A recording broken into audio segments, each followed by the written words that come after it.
So essentially what this document is saying is, based on these people's firsthand knowledge and observation of what's going on, and looking at what happened with this meeting, Yeah. they know that the alien craft that in question within this particular document, the experience of this particular document, is not created by humans, Right. for sure created by extraterrestrials. Admiral Wilson knew that. And apparently Eric Davis writes in his notes that he was very nervous during this meeting.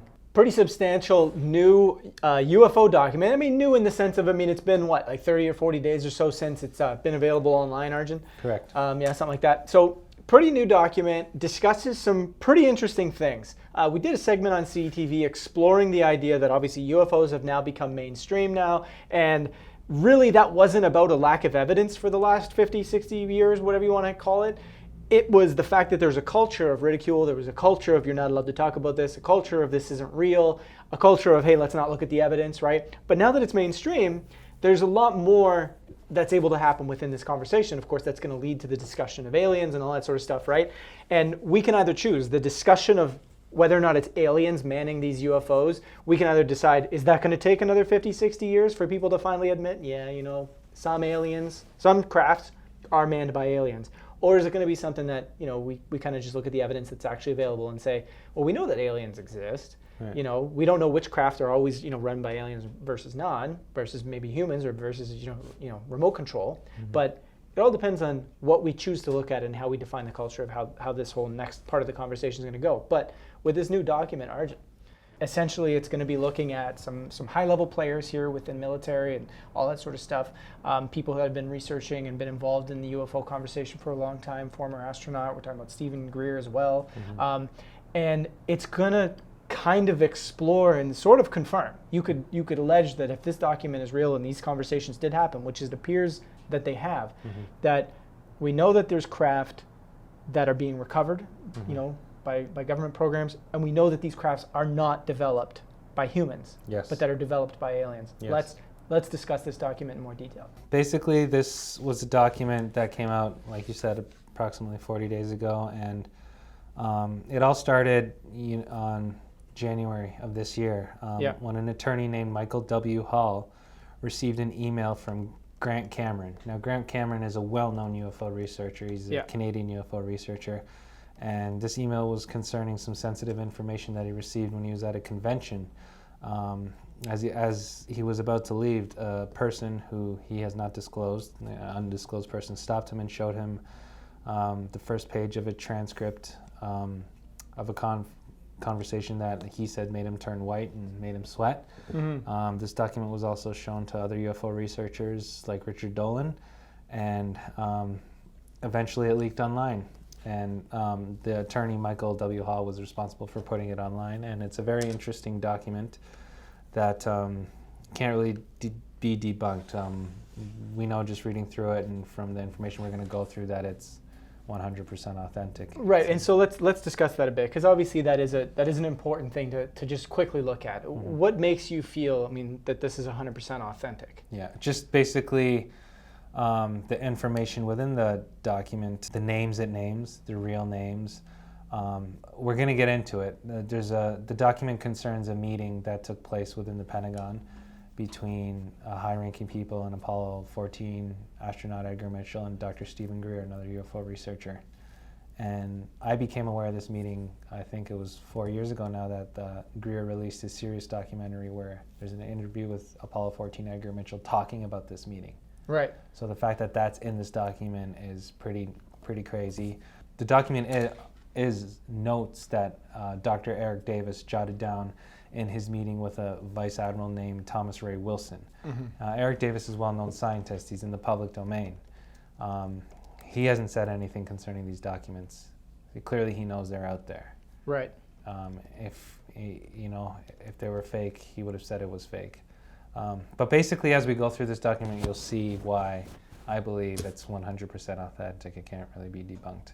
Mm-hmm. So Eric Davis is basically, this document are the notes Eric Davis took, as I said, with his meeting with Vice Admiral Thomas Ray Wilson, who he was the director of Defense Intelligence Agency from 1999 to 2002, and prior to that, he was the director of intelligence for the Joint Chiefs of Staff. very high-ranking position, right? And Eric Davis is a well-known scientist. He's actually quite the legend. He's in the mainstream. He's been written about on mainstream, phys.org, whatever. He's published so much research. For many years, he was the director of the National Institute for Discovery Sciences, NIDS, which was owned by Robert Bigelow, CEO of Bigelow Aerospace, who is coincidentally huge into the fact about UFOs. In fact, on 60 Minutes, I think a year ago, we can play this clip. He went on saying that he knows 100% that extraterrestrials are real and they're walking among us. It's Robert Bigelow. Bigelow Aerospace is, they make space stuff for NASA and this and that. Eric Davis is the chief science officer for Earth Tech and also the chief scientist at the Institute for Advanced Studies at Austin, in Austin, Texas. The owner of those companies is Hal Puthoff, who we know is the co-founder of the Stargate project, U.S. government investigating remote viewing. Eric Davis is the owner and chief scientist also of Warp Drive Metrics, which does consulting and contracting for the Department of Defense. He's a professor in the Early Universe Cosmology and Strings Group at the Center for Astrophysics, Space and Physics and Engineering Research at Baylor University as well. So you can find another bio on him at Baylor University. So basically, he's a well-known, legendary kind of scientist within, these cool topics. Yeah. And in this meeting with Admiral Tom Ray Wilson, Eric wanted to meet with Thomas Wilson and discuss what he knows about UFO technology and crash retrievals, and if there's any truth to that, right? And the meeting took place between Davis and the Admiral Wilson in 2002. And it actually concerns specifically a series of events that took place in 1997 when Wilson was the deputy of Joint Chiefs of Staff. Davis and Wilson, according to the notes, the two of them talked in the back of the Admiral's car for more than an hour. And Eric Davis began asking the Admiral Wilson about a very important meeting that took place in 1997 that involved UFO researcher Dr. Stephen Greer and Apollo 14 astronaut Dr. Edgar Mitchell and Lieutenant Commander Willard Miller. And they met with Admiral Wilson and another admiral named Michael Crawford and General Patrick Hughes in the Pentagon. So this is what Davis was inquiring about. And this is interesting that this was in this document because 3 or 4 years ago, Dr. Stephen Greer released a film called Serious Disclosure. And in it, I want to play this clip from you because Edgar Mitchell talks about this meeting, this specific meeting that was named in this document by Eric Davis. So we can play this clip. Is there a continued cover-up? Yes. Do those at the highest levels of government agencies know that there's a cover-up? Not necessarily. Now, this Officer X we know is, from this document leaked by Davis, is Commander Willard Miller. So his identity has now been revealed. So let's keep the click on. Officer X, a high-ranking military veteran, joined forces with Dr. Greer in order to use his military and government influence to gain access to high-level officials. I was able to arrange for a CSETI briefing to the then Vice Director for Intelligence for the Joint Staff, Admiral Tom Wilson, the same person who had been at Atlantic Command with me. At that meeting was Steve, Apollo 14 astronaut Ed Mitchell, Brigadier General retired Steve Lovkin, Siri Aramaic, Steve's right arm. Well, Dr. Greer did indeed mount an initiative and did go to Washington, did speak with high-level government people. I attended and helped him with that. So there we go. So that's, when I heard that, I was like, whoa, this document is crazy because Eric Davis is asking the Admiral about that specific meeting. Right? And Edgar Mitchell confirms this meeting, Apollo 14 astronaut.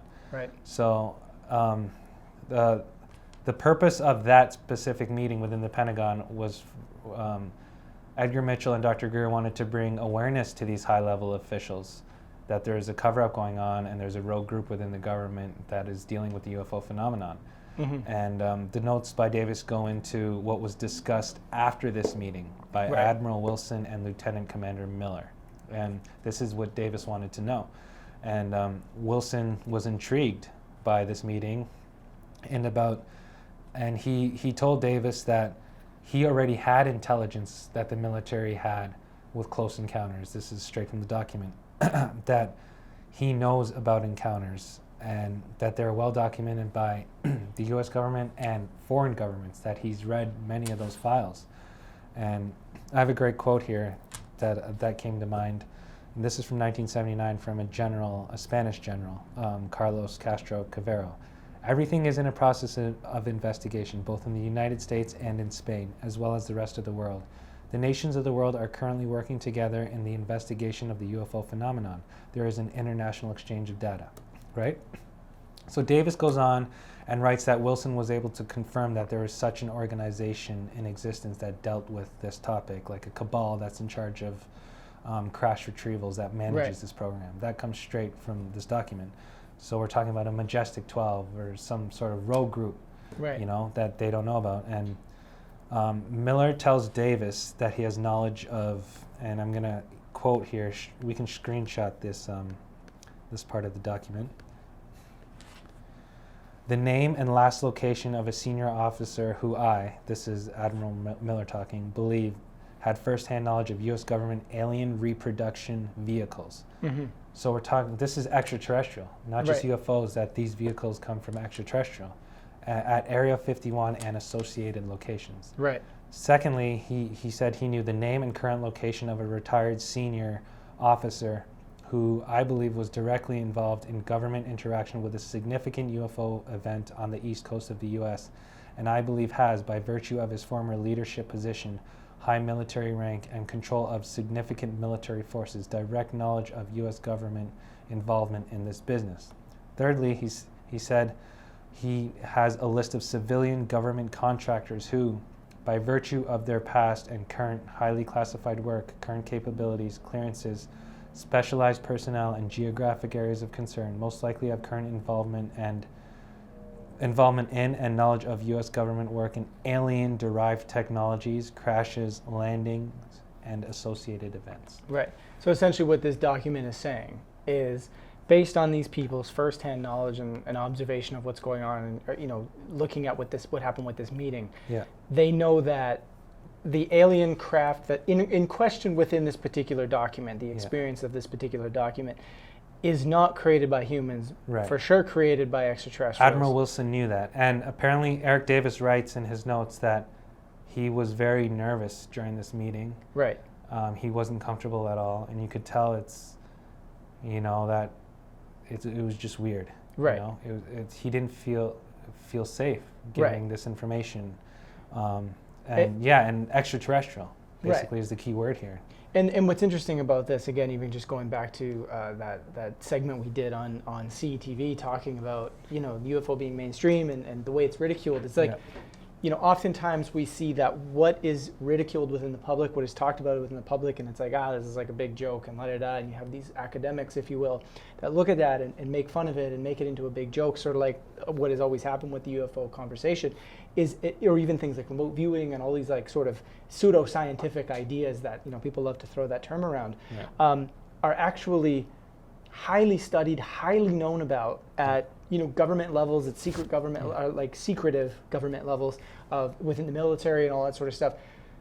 And it's like they take this so seriously, and it's such a big thing. And it's interesting because you have this reality of what's going on, and then the illusion. And the illusion is that culture again that we've been talking about. And this ATIP program, the Aerospace Aerial Threats Tracking Program, whatever, the Tom DeLonge To the Stars Academy program that's disclosed by the Pentagon, that they do that. This is from events happening in 1997, so this is way back, well before the disclosure of this Pentagon program, and clearly, it's not the whole truth. Well, for sure, And were you going to say something? No, I was just going to say it's interesting because it's like, again, when having that discussion of like what's the probability that some of these UFO craft, which again is now mainstream knowledge that there's UFO craft, what's the probability that they're manned by extraterrestrials? Well, according to some documents and some whistleblowers, well, it's not what's the probability. They are. So many manned by whistleblowers have said that there are extraterrestrials. Yeah, Right. and this document is another example of people knowing that these are extraterrestrial vehicles. In this case, at least, that they're not built here. Now, the document doesn't go into, okay, how do they know that they're extraterrestrial? What about the bodies at the crash? What happened with the bodies? It's highly compartmentalized. So this admiral clearly has no idea about the bodies. He just had information knowing that it was extraterrestrial, and that's all he knows. He doesn't know anything about the bodies, what was done with them, where they are, and this and that. And what's interesting is that after this meeting with Davis, the admiral, as written in Davis's notes, made a few phone calls, knocked on a few doors, and the whole saga for him lasted about 2 months. And he found out that these programs are beyond special access programs that have no oversight from Congress. These are publicly disclosed, but they're just secretive programs, that they're unacknowledged, that they don't really exist. They exist as set apart from the rest. And we talked about that, and I think it was episode 4 of our program, so anyone who wants to learn more about Black Budget, they can go check that out. And Admiral would not tell Davis who was involved. He knew the private contractors that were involved with crash retrievals, these rogue groups, but he would not say. He just told him that it was a top government aerospace contractor. Right.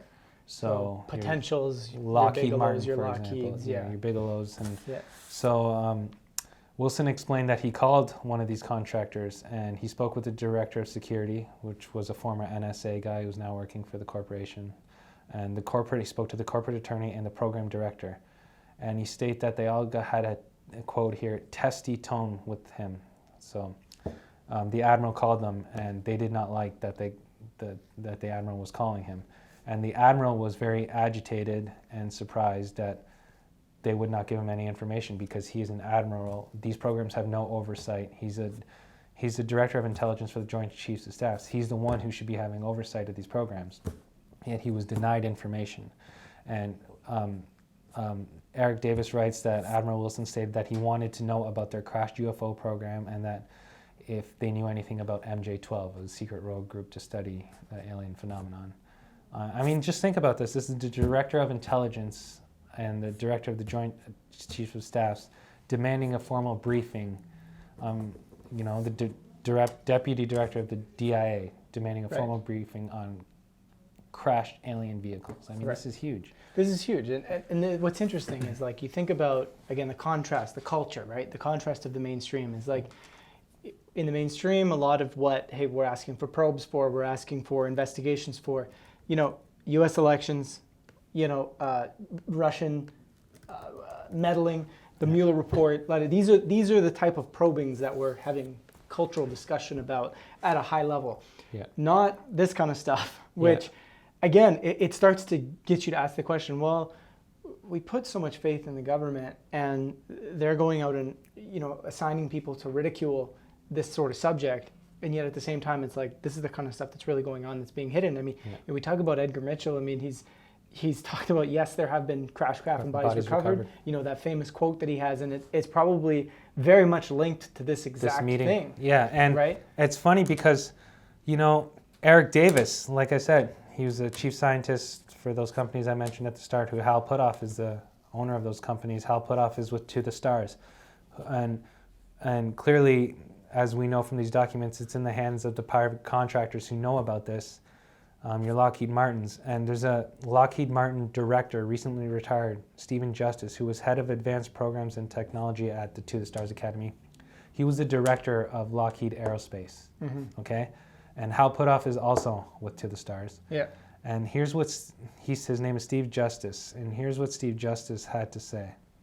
The To the Stars, we know they're talking about making crafts that alter time, for example. Yeah. Okay, here's a quote right on their To the Stars website, stating from Steve Justice, "This is a concept for an international point-to-point transportation craft that will erase the current travel limits of distance and time. It mimics the capabilities observed in unidentified aerial phenomenon by employing a driver system that alters space-time metric." So right here, he's saying that aerial unidentified UFOs are real, and from this document, we know that these contractors have this technology from crash retrieval programs.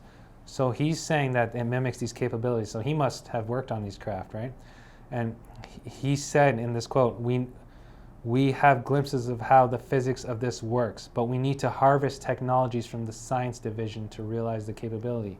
With that line, he's saying that these technologies are existing within the science division. He's saying we have them. We have them. We have them. So that's but basically they're what he's classified. saying. Nobody can look at them. Nobody can No. touch them. Nobody can talk about them because it would probably also disrupt so much of the current economic system that's out there. Yeah. Right. That's just part of the discussion. Yeah. So this time it's all connected. He's corroborating. It's quite clear that there are crash retrieval programs. You know, it's actually a sad thought that there might be. You know, Paul Hellyer said that. Well, we've showed clips before of Hellyer in previous episodes saying we can play it again. That, you know, the military people are ordered to shoot first and ask questions later. Yeah. It's, you know, the idea that we're shooting these craft down. And like I mentioned the MI6 documents, or the documents from England saying how the Royal Air Force is desperate to bring down these crafts.